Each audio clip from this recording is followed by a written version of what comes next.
De manière générale, les matériaux de construction sont l'ensemble des éléments qui vont permettre de donner forme à votre ouvrage.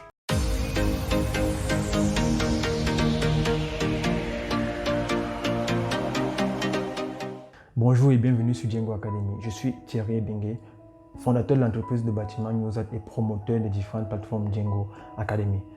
Dans ces différentes plateformes, nous partageons de nombreux conseils et astuces. Et surtout, nous sensibilisons les personnes qui souhaitent réaliser un projet de construction en Afrique et surtout au Cameroun sur différentes problématiques qu'elles rencontrent ou alors qu'elles vont rencontrer lorsqu'elles vont engager leur projet de construction. L'idée ici première est de pouvoir apporter un certain nombre d'outils, un certain nombre d'informations qui vont leur permettre de pouvoir mieux peaufiner, mieux penser leur projet, mieux le peaufiner, mieux le structurer et surtout effectuer un meilleur suivi afin que ce projet soit une véritable réussite. Alors aujourd'hui, rendu à la 8e vidéo, je vous invite, si ce n'est pas encore le cas, à cliquer sur le bouton pour vous abonner, même si vous êtes nouveau, afin de ne pas rater les prochains épisodes. À la fin de cette vidéo, vous pourrez également parcourir les 7 autres vidéos que nous avons déjà eu à partager sur cette chaîne pour découvrir tout ce que nous avons apporté comme information sur les problématiques que nous avons posées. Dans cette nouvelle vidéo, nous parlerons matériaux de construction. D'entrée de jeu, j'aimerais d'abord faire une précision. Les matériaux de construction constituent un domaine véritablement large parce que dans les matériaux de construction, il y a ce qu'on appelle les matériaux ordinaires et ce qu'on va appeler les matériaux composites qui vont entrer dans la réalisation de certains types d'ouvrages. Et c'est bien parce que cette branche du génie civil est si complexe qu'il y a des formations qui sont adaptées pour former des ingénieurs en matériaux de construction.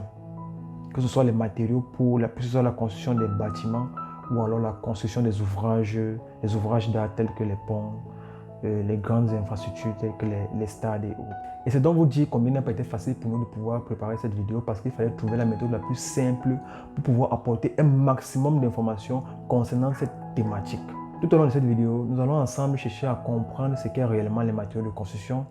Nous verrons ensuite les différents types de matériaux selon leur nature, comment se fait le choix des matériaux, quelles sont les différentes qualités des matériaux de construction qui peuvent exister, quels sont les risques liés à la mauvaise qualité des matériaux et surtout quel type de processus d'achat des matériaux vous pouvez adopter pour la construction de votre maison.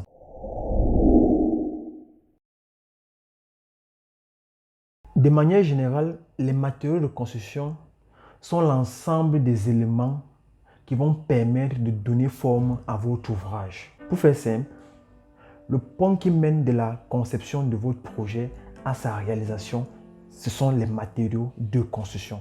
Lorsque nous sommes en phase de conception architecturale, il y a une étape qu'on va appeler la conception des plans de distribution. On va élaborer les plans de distribution et par la suite, on va travailler sur la modélisation de ce bâtiment. La modélisation permet en fait de visualiser votre ouvrage lorsqu'il sera terminé. On visualise l'ouvrage en 3 dimensions. Vous pouvez par la suite voir quelle sera la forme de votre maison, quelles seront les couleurs utilisées. Bref, vous visualisez que ce soit à l'intérieur ou à l'extérieur, vous visualisez et vous avez un aperçu plus ou moins réel de comment est-ce que votre maison sera. Mais là, nous sommes encore au niveau numérique, nous sommes au niveau virtuel. Et pour qu'il y ait dans ce plan vers le réel, c'est-à-dire pour que vous voyez véritablement votre maison implantée sur votre terrain, tel que cela a été fait de manière virtuelle, ce sont les matériaux de construction qui vont rendre cela palpable. Ce sont les matériaux de construction qu'on va utiliser pour que cela soit réellement réalisé. Il y a souvent une confusion à ce niveau-là. La différence entre les matériaux de construction et les matériaux de construction, c'est que les matériaux de construction entrent dans la composition de votre ouvrage. Ils vont rester dans votre ouvrage définitivement. Ce sont les éléments, si vous les retirez de votre ouvrage n'existe plus. Ça devient néant complètement. C'est par exemple quoi? C'est par exemple le sable, le gravier, le ciment, le fer, les briques de terre, les tôles, les lattes pour la charpente. Bref, ce sont les éléments, si vous les retirez, ça n'existe plus. Imaginez si vous retirez le fer à béton de votre poteau. Il y a des risques que votre poteau s'écroule. Ça veut dire que ça ne va plus exister. Si vous retirez le ciment, par exemple, de vos parpaings, Le sable seul ne va rien faire. Ça n'existe plus. Donc, c'est ce qu'on va appeler matériaux de construction. Ce sont les éléments qui sont incorporés dans votre ouvrage, qui donnent forme à cet ouvrage-là. Contrairement aux matériels de construction, les matériels de construction, c'est l'ensemble des éléments qui vont permettre d'assembler les matériaux, de réaliser l'ouvrage, donc d'assembler les matériaux de construction. Donc, pour avoir la forme de votre ouvrage, on va se servir des matériaux de construction pour modeler en fait l'ouvrage. Les matériaux de construction, comme matériaux de construction, on va par exemple, parce qu'il y a matériaux de construction ou équipement. Les deux vont ensemble. En fait, c'est le même groupe en fait, matériaux de construction et équipement. Les matériaux de construction peuvent par exemple être les bois que vous allez utiliser pour le coffrage, qu'on va utiliser pour le coffrage de la dalle par exemple. Lorsqu'on va faire le coffrage des éléments, vous avez votre poteau. Pour que votre poteau existe, vous avez besoin de matériaux de construction. C'est-à-dire, on va prendre l'exemple, comme on a pris l'exemple tout à l'heure, le fer, le sable, le gravier et l'eau également. Et maintenant, vous n'allez pas prendre tout simplement ça et vous allez venir et puis ça va former le poteau. Pour avoir donc la forme que vous voulez pour ce poteau, pour que vous ayez une forme, vous allez utiliser les matériaux de construction tels que les bois de coffrage. Ça peut être le bois de coffrage, ça peut être le coffrage métallique, c'est-à-dire ça sera les fers qu'on va utiliser pour le coffrage métallique. Donc ce sont ces éléments-là qui vont permettre de modeler en fait les matériaux pour que les matériaux soient d'une certaine forme. Mais à la différence que eux, ils vont quitter. Lorsqu'ils finissent leur travail, ils vont quitter et ils peuvent être réutilisés ailleurs. Et lorsque finalement l'ouvrage est terminé, vous ne voyez plus les matériels de construction. Les matériels n'existent plus. C'est uniquement la forme de votre ouvrage qui est là, avec les matériaux incorporés en eux. Ça donne forme. On ne peut plus venir distinguer tel matériau. Vous ne pouvez plus prendre votre ouvrage et vous distinguer tel matériau dans cet ouvrage-là. Ça donne forme directement. Donc voilà en gros la différence qui existe entre les matériaux et les matériels. Maintenant, dans les matériels plus loin, il y a ce qu'on va appeler les équipements. Comme on a dit, c'est un groupe qui va avec. Les matériels vont également toujours être utilisés dans ce sens-là. C'est-à-dire, une bétonnière va par exemple servir à malaxer le béton pour que cela puisse être réalisé, pour que cela puisse être utilisé pour réaliser votre poteau par exemple. La bétonnière sera utilisée. Un vibreur sera également utilisé pour réduire le pourcentage de vide à l'intérieur du béton afin de le rendre plus compact et plus solide pour qu'il puisse résister plus efficacement aux différentes sollicitations auxquelles il sera soumis. Donc voilà la différence entre les matériaux et les matériels. Et donc dans cette vidéo, nous allons principalement parler des matériaux de construction. On pourra revenir plus tard dans une autre vidéo sur les matériels, mais aujourd'hui on parle matériaux de construction.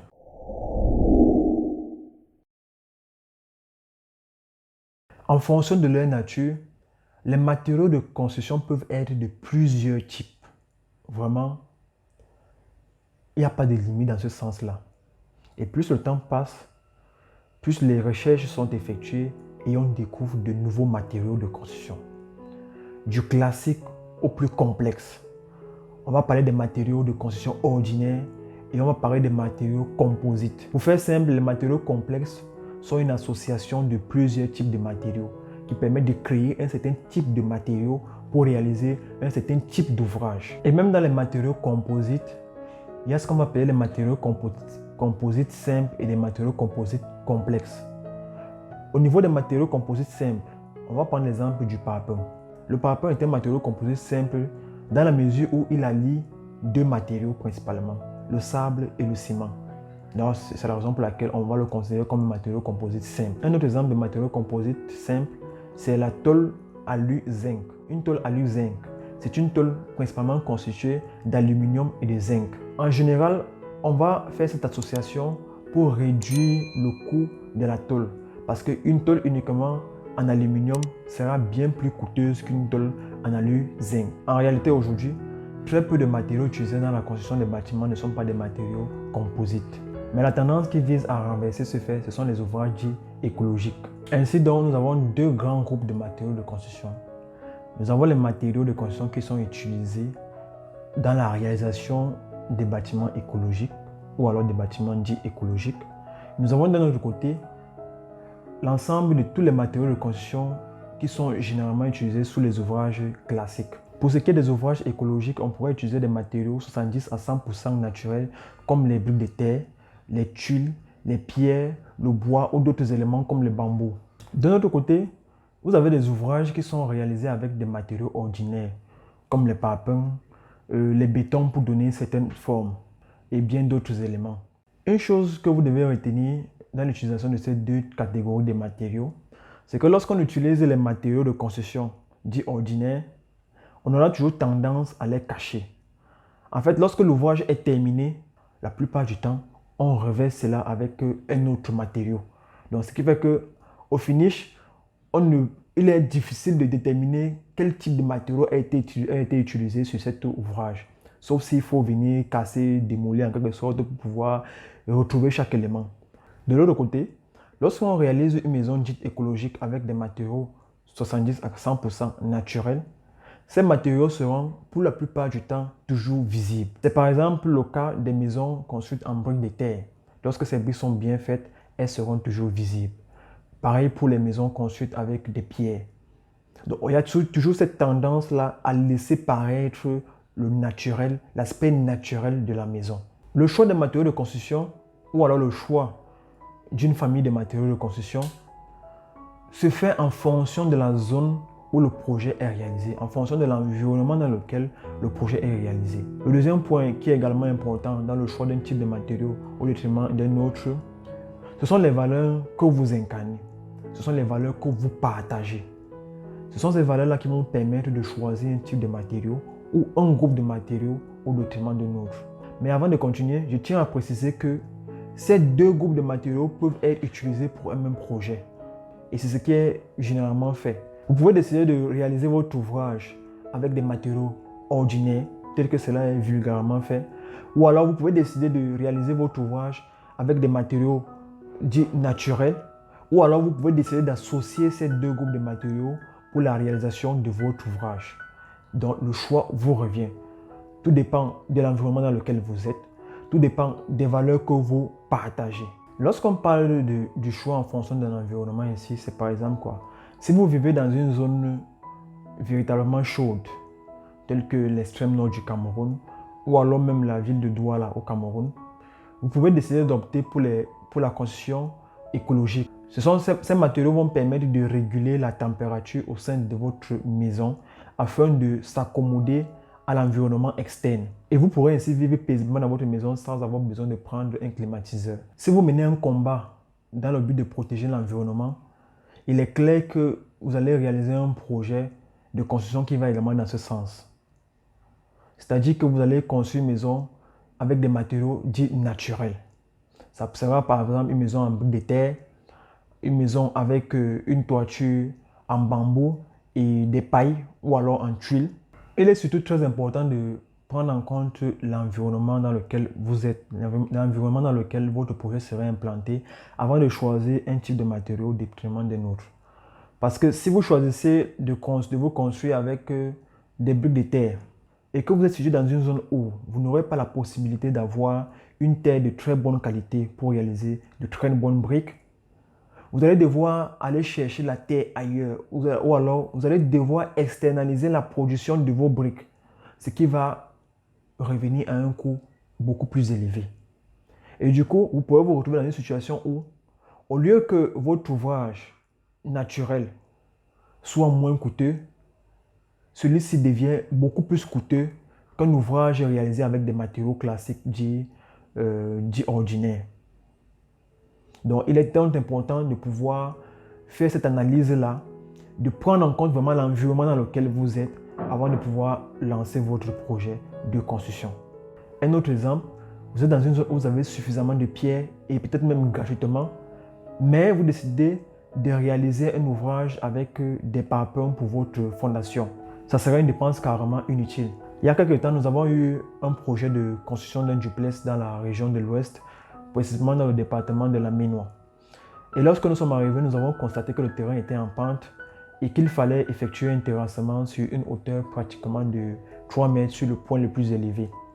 Et donc du coup, pendant le terrassement, on s'est rendu compte qu'il y a énormément de pierres qui en ressortaient. Donc c'était des pierres pratiquement qui étaient déjà taillées et qui étaient vraiment solides. Des pierres qui en ressortaient. Et du coup, au départ, nous avions prévu fabriquer des parpaings de vin pour cette fondation-là. Mais lorsque nous avons constaté qu'il y avait des pierres qui sortaient du sol, on a commencé à stocker ces pierres à côté afin de voir la quantité que cela fera pour savoir si, au lieu de produire les parpaings de vin, on pouvait plutôt utiliser ces pierres-là. Et c'est ce qui s'est passé. À la fin, nous avons eu un grand stock de pierres et c'est ce que nous avons utilisé pour pouvoir réaliser la fondation de ce duplex. Et aujourd'hui, ce duplex tient debout sur une fondation de pierres associées au béton armé.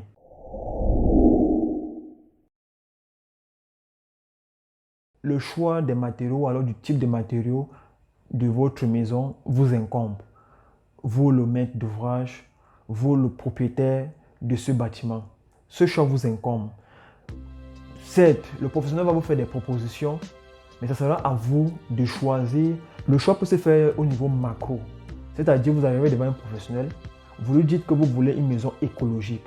Et là, il sait, en fonction du niveau d'avancement du projet, il va vous faire des propositions de matériaux naturels que vous pouvez utiliser, qu'on peut utiliser pour ce projet. Ou alors, d'un autre côté, vous lui dites que vous voulez une simple maison. Et là également, il va vous faire des propositions en fonction du niveau d'avancement. Ou alors, le choix va se faire au niveau micro.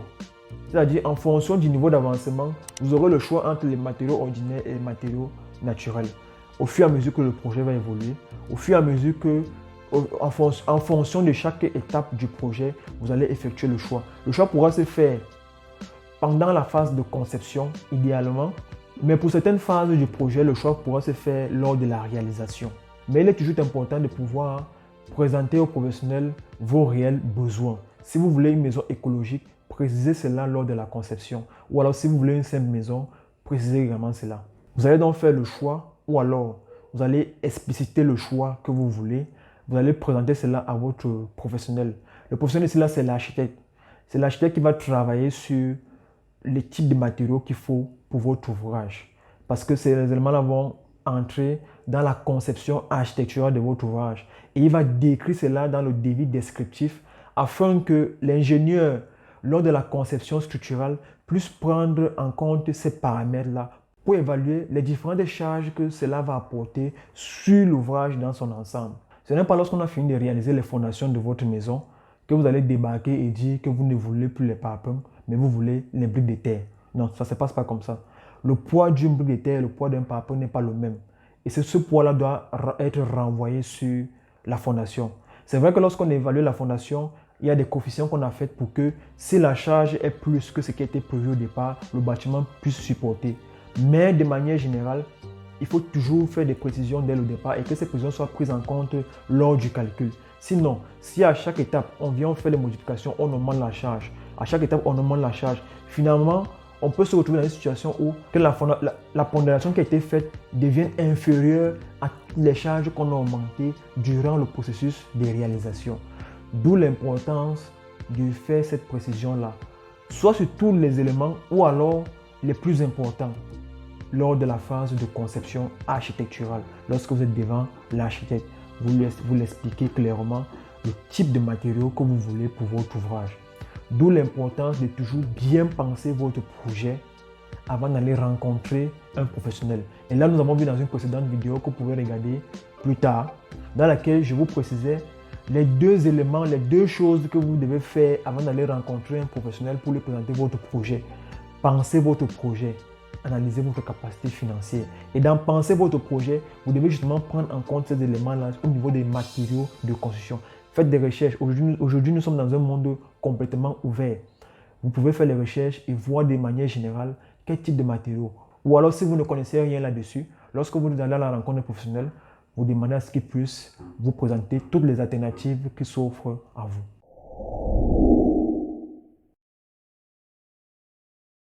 Les matériaux de construction sont de qualités différentes. Pour un même type de matériaux, vous pouvez avoir diverses qualités. Pour un parpaing de vin, vous pouvez avoir plusieurs qualités de parpaing de vin. Et en fonction du confort que vous recherchez, en fonction de vos ressources financières, une qualité de matériau est déterminée pour vous. En général, pour chaque type de matériau, il existe 3 qualités. La qualité supérieure, la qualité moyenne et la faible qualité. La faible qualité, c'est ce qu'on appelle encore le low cost. Choisir une qualité au détriment d'une autre, c'est faire une réflexion approfondie sur 2 éléments. Le confort que vous recherchez, ou alors le confort recherché pour les personnes qui vont résider dans cette maison, et les ressources financières disponibles. C'est sur la base de ces 2 éléments qu'on va choisir une qualité de matériaux au détriment d'une autre qualité. Ça revient à ce que nous avons vu dans une précédente vidéo lorsqu'on parlait des standings. Lorsqu'on va choisir un type de matériau, il faut faire une analyse sur le confort recherché et sur la capacité financière. Si vous avez des ressources financières limitées, laissez le confort. Concentrez-vous sur vos ressources financières. C'est en fonction de vos ressources financières qu'on va trouver le type de matériaux qu'il faut pour votre ouvrage. Vous avez des ressources financières limitées. Vous n'avez pas beaucoup d'argent, mais vous voulez réaliser le projet. Il y a un type de matériau qui sera adapté pour votre projet, avec une durée de vie limitée. Maintenant, si vous voulez quand même une bonne qualité, vous recherchez un bon confort quand même, et en même temps, vous avez des ressources qui ne sont pas très disponibles, on va prendre la qualité moyenne. C'est le juste milieu entre le fait de n'avoir pas beaucoup d'argent et de vouloir quelque chose qui est bien quand même. On va prendre le juste milieu. Et maintenant, de l'autre côté, si vous n'avez pas de soucis financiers, tout ce qui vous préoccupe, c'est le confort recherché pour les utilisateurs ou alors pour vous-même, vous allez choisir la qualité supérieure des matériaux. Et que pour tous les matériaux qui seront utilisés pour votre projet, ou alors pour certains types de matériaux qui seront utilisés pour votre projet, vous allez choisir la qualité supérieure. Maintenant, la position que je vais faire, c'est que on peut soit utiliser la qualité supérieure pour une certaine phase, la qualité moyenne pour une autre phase du projet et la qualité faible pour une autre phase du projet. En fait, tout cela peut être mixé.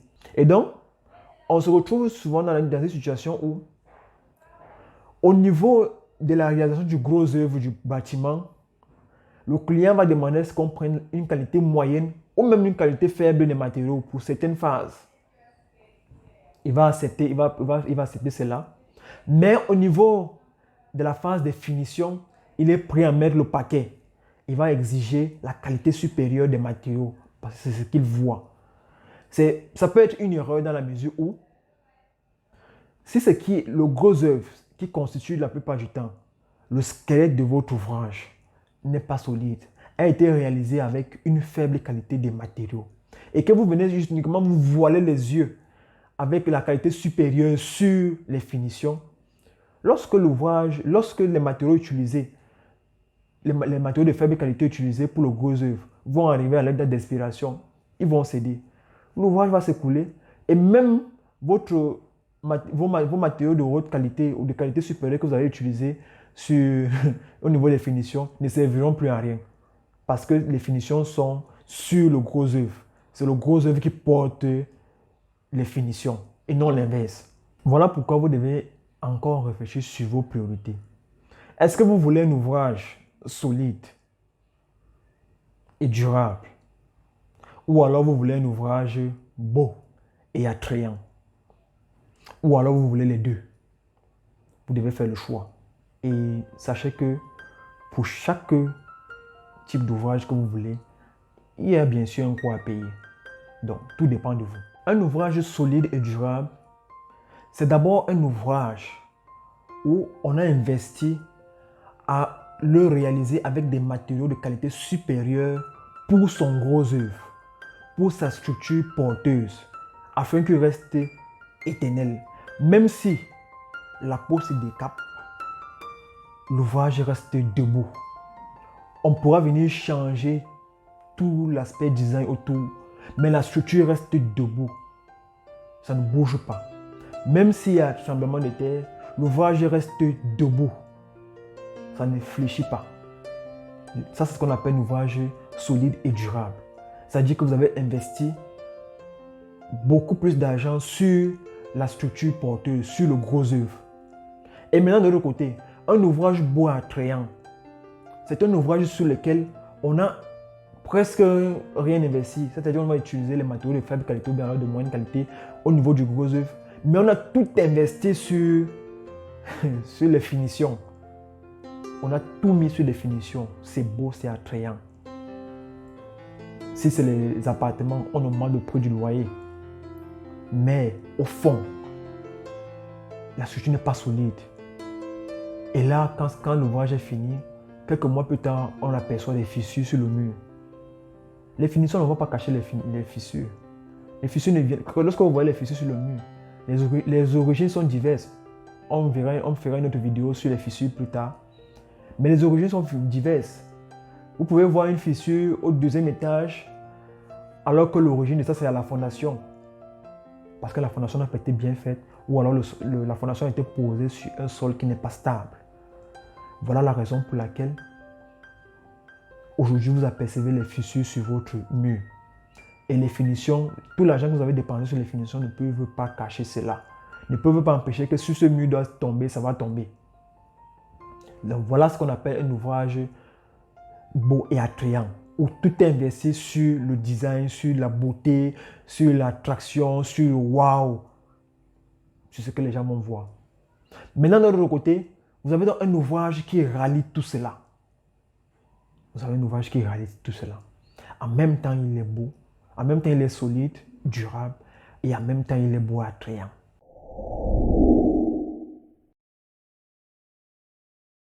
La différence lorsque vous réalisez un ouvrage solide et durable, ou alors vous réalisez uniquement un ouvrage beau et attrayant, la différence réside dans le fait que l'ouvrage solide et durable, même s'il n'est pas beau maintenant, il peut devenir beau plus tard. Vous pouvez le transformer comme vous voulez plus tard, le rendre plus beau plus tard, même 10 ans après, 5 ans, 20 ans plus tard, même 50 ans plus tard, il peut redevenir beau et attrayant. Contrairement à l'ouvrage qui est beau et attrayant maintenant, qu'est-ce que vous allez faire plus tard? Pour le rendre plus solide et durable plus tard, ça va nécessiter énormément de coûts. Énormément de coûts. Donc le conseil, si vous avez suffisamment d'argent pour votre projet, vous ralliez solidité et beauté dès le départ. C'est-à-dire que vous investissez sur le gros œuvre, sur la solidité de votre ouvrage et également sur la beauté de votre ouvrage. Mais si vous n'avez pas suffisamment de fonds, investissez d'abord sur la solidité de votre ouvrage. Laissez d'abord la beauté. Cessez de nourrir votre ego. Investissez d'abord sur la durabilité et la solidité de votre ouvrage. Mettez le paquet pour que votre ouvrage soit solide, reste debout pendant plusieurs années. Et maintenant, plus tard, lorsque vous aurez encore des moyens, vous pouvez maintenant revenir investir sur la beauté. Retravailler la beauté, retravailler le design, retravailler tout le confort interne de votre ouvrage. Ça, c'est ce que nous vous recommandons. C'est à vous de choisir. Et vraiment, l'utilisation des matériaux de faible qualité qui avoisinent la mauvaise qualité peut avoir d'énormes conséquences sur un ouvrage. Ça peut même aller à la perte des vies humaines. Parce que si l'ouvrage s'effondre plus tard et qu'il y a des personnes à l'intérieur ou alors il y a des personnes autour, ça peut entraîner des pertes humaines. Ça peut également entraîner, au cas où on n'arrive pas à ce niveau-là, où l'ouvrage s'effondre, l'entretien de ça peut être très coûteux. Vous apercevez des fissures, vous colmatez la fissure. Et là, ça m'amène à vous raconter une anecdote. Nous sommes en 2018, je pense, et un monsieur nous contacte. Il nous fait part qu'il aperçoit des fissures sur son mur et qu'il aimerait que nous venions diagnostiquer cela. On arrive, c'était à Odia, on constate la fissure justement sur un mur de pratiquement une longueur de 6 mètres. La fissure était sur la longueur, sur l'horizontale. Et lorsqu'on inspecte, on pose des questions, on demande d'abord premièrement les plans. C'était un duplex. Donc là, on était au niveau du premier étage, dans l'étage. Et on pose les questions pour savoir où sont les plans et tout, parce qu'on aimerait comprendre en fait comment est-ce que la structure a été conçue. Et il n'y a pas les plans. Il me dit il y a les plans d'architecture. Il me dit qu'il y avait des plans d'architecture, mais il ne les retrouve pas. Il dit ok, les plans de structure alors, les plans, on a fait la conception structurelle. Où sont les plans d'exécution, les plans du plancher et tout? Je veux voir la disposition des poutres pour savoir si sous ce mur, il y a une poutre. Il me dit, non, il n'y a pas de plan de structure, ça n'a pas été fait. Comment ça n'a pas été fait? Une très belle maison, on avait du marbre au sol, le staff partout. Une très belle maison, tout avait été investi sur le design. Il me dit, on n'a pas fait de conception structurale. Il n'y avait pas de dessin, il n'y avait pas de plan d'exécution, il n'y avait pas de plan de coffrage et tout ça là. Il ne connaît même pas ça. Et qui a réalisé le projet? On lui a recommandé un technicien. Donc un ami lui a recommandé un technicien. Il avait ses plans d'architecture qu'il avait fait à l'étranger. Ouais, parce que le monsieur avait quand même ses moyens, quoi. Il a fait ses plans à l'étranger par un architecte à l'étranger. Et puis, le monsieur lui a donc remis les plans d'architecture. Et donc, du coup, lorsqu'il est arrivé au pays, on lui a recommandé un technicien, un maçon. Et il a remis les plans et le technicien avec son équipe, ils ont réalisé le projet. Sans plan d'exécution, sans plan de coffrage. Et là, je lui dis, OK, je veux voir, bon, s'il y a une poutre, il peut avoir une retombée, la retombée de la poutre. C'est-à-dire que c'est la partie de la poutre qui va en dessous de la dalle. Je dis, OK, j'aimerais aller en dessous pour voir la position de ce mur, s'il y a une poutre dessus. S'il y a une poutre en dessous. Et puis là, malheureusement, il y avait un mur également en dessous. Et donc, du coup, je ne pouvais pas savoir s'il y avait une poutre ou pas. Et je lui pose la question. Quand j'insiste, il me fait comprendre qu'il n'y a pas de poutre sous ce mur. Un mur de 6 mètres. On a fini le diagnostic. Et là, je lui ai fait comprendre qu'en fait, la dalle n'arrive pas à supporter ce mur. Le mur est long et il est haut. Et la dalle n'arrive pas à supporter la charge de ce mur. Il n'y a pas de poutre en dessous. La dalle n'est pas censée supporter ce mur. La dalle est censée supporter les coups murs, les murs des salles de bain, les petits murs, quoi. Mais pas... C'était une dalle à corps creux, c'est-à-dire une dalle avec des entrevous, des outils, tout ça. La dalle n'arrive pas à supporter cette charge. Il faut automatiquement, impérativement, faire un contrefort. Réaliser une poutre en dessous. On a fait une évaluation à la réunion. Et là, c'est pour revenir à ce que je disais tout à l'heure. Le monsieur a tout investi sur la beauté de l'ouvrage. Le monsieur a investi sur le waouh. Je me dis bien que certainement, pendant qu'on était en train de faire les fondations, il avait déjà commandé son marbre en Italie. Pendant qu'on était encore en train de... Peut-être on creusait même encore les fouilles. Il avait déjà rencontré un staffeur. Il était en train de réfléchir comment est-ce qu'il devait faire le staff de sa maison. En fait, il avait tout réfléchi sur l'aspect, sur la beauté de sa maison, sur le fait comment est-ce qu'il devait impressionner en fait ses convives et tout ça. Mais il a oublié le plus important. C'est que c'est le gros œuvre, la structure qui porte toute la beauté là. Votre make-up ne sert à rien si votre corps ne tient pas debout. Si vous ne prenez pas soin de votre santé, le make-up que vous mettez sur le visage, ça ne servira à rien. Vos greffes brésiliennes que vous mettez ne serviront à rien si votre santé n'est pas bonne. D'où l'importance d'investir sur le solide et le durable avant de regarder la beauté et tout le reste là plus tard.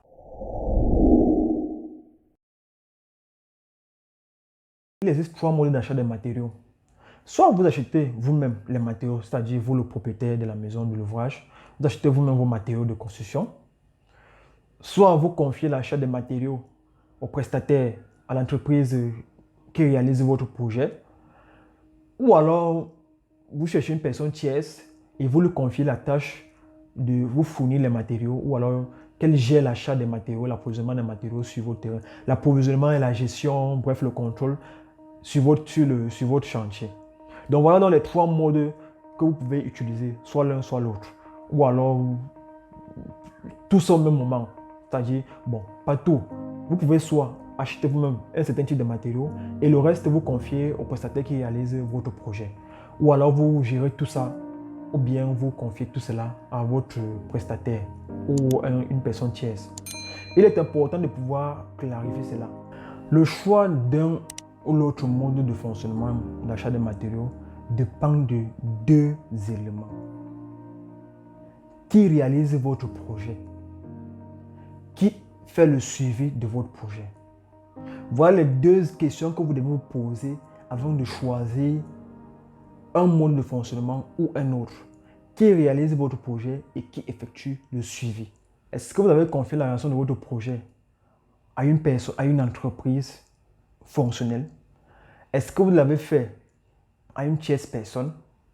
Si vous confiez la réalisation de votre projet à une personne physique, c'est clair que vous devez avoir un œil sur l'achat des matériaux. Vous pouvez décider soit de lui confier l'achat des matériaux en fonction de la confiance que vous avez envers cette personne-là, ou alors d'assurer vous-même la réalisation, l'achat, ou alors d'assurer vous-même l'achat de ces matériaux-là. Mais en réalité, votre choix sera basé uniquement sur la confiance, rien d'autre. S'il achète les matériaux de bonne qualité, tant mieux. S'il achète les matériaux de mauvaise qualité, tant pis. C'est une personne physique, elle peut disparaître du jour au lendemain et puis c'est fini. Maintenant, si vous confiez la réalisation de votre projet à une personne morale, c'est une entité qui existe, c'est une entreprise, qui a une organisation, qui a une structure, qui a des employés et tout. Vous analysez tout cela, la vision de l'entreprise et tout le reste. Est-ce que, à cause de votre chantier, ils vont prendre le risque de ne pas bien faire le travail? Est-ce qu'ils vont prendre le risque d'acheter les matériaux de mauvaise qualité? Est-ce que vous allez vous poser toutes ces questions? Et là, vous pouvez décider de confier la réalisation, l'achat des matériaux. Ça sera sur une base beaucoup plus objective que lorsque vous confiez l'achat des matériaux à une personne individuelle. Là, c'est au niveau de l'achat. Maintenant, ce n'est pas fini. Ce facteur ne va pas vous permettre de donner directement l'achat des matériaux. Maintenant, vous allez regarder de l'autre côté. Qui fait le suivi de votre projet? Est-ce que c'est vous-même? Est-ce que vous êtes vraiment capable de faire le suivi de votre projet? C'est-à-dire sur l'aspect technique et tout le reste, maîtriser tous les aspects techniques de votre projet. Ou alors, est-ce que vous allez confier le suivi à une personne tierce pour contrôler la qualité de tout ce qui va entrer dans la réalisation de votre projet, tout ce qui a été acheté, tout ce qui a été dit. Vérifier la conformité entre ce qui a été dit dès le départ, ce qui a été mentionné dans les différents documents de planification de votre projet et ce qui est réellement fait. Si vous devez vous-même faire le suivi, ce que je ne vous recommande pas. De toute manière, vous allez toujours faire le suivi. Que vous le faites vous-même ou alors que vous confiez cela à une personne tierce. Mais je vous recommande vivement de confier le suivi technique de votre projet à une personne tierce. Une entreprise, un cabinet ou une personne physique même si vous voulez. Confier le suivi de projet à une personne tierce. Et là maintenant, cette personne-là sera chargée de vérifier la conformité de tout ce qui a été acheté. Que ce soit par la personne physique, que ce soit par la personne morale. Et là, ça revient à quoi? L'idéal maintenant serait ici là de prendre une personne morale pour lui confier la réalisation de votre ouvrage et de prendre une tierce personne pour assurer le contrôle de votre ouvrage. Puisque avec la personne morale, vous avez la garantie qu'elle va réaliser votre ouvrage. Maintenant, si vous décidez de confier la construction de votre projet à une personne physique, honnêtement, je n'ai pas de conseil à vous donner dans ce sens-là parce que je ne vous encourage pas à procéder ainsi. Vous allez vous réfléchir et trouver l'astuce qui vous convient le mieux pour assurer la gestion, l'achat des matériaux et le suivi de votre projet comme ça vous convient. Sur ce, je vous dis grandement merci d'avoir pris le temps d'écouter cette vidéo jusqu'à ce niveau.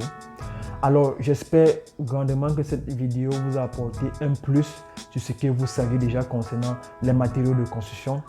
Si vous avez une question ou alors vous souhaitez effectuer un ajout, n'hésitez pas à le faire en commentaire. Likez au besoin et surtout partagez la vidéo afin de diffuser l'information autour de vous. Cela pourrait aider bon nombre d'autres personnes. Le guide est gratuit, les 6 clés pour réussir son projet de construction au Cameroun est toujours disponible dans la description. Cliquez sur le lien, téléchargez-le, lisez-le, parcourez-le et planifiez votre projet afin de le mener vers la réussite. Sur ce, je vous donne rendez-vous dans une prochaine vidéo. Ciao!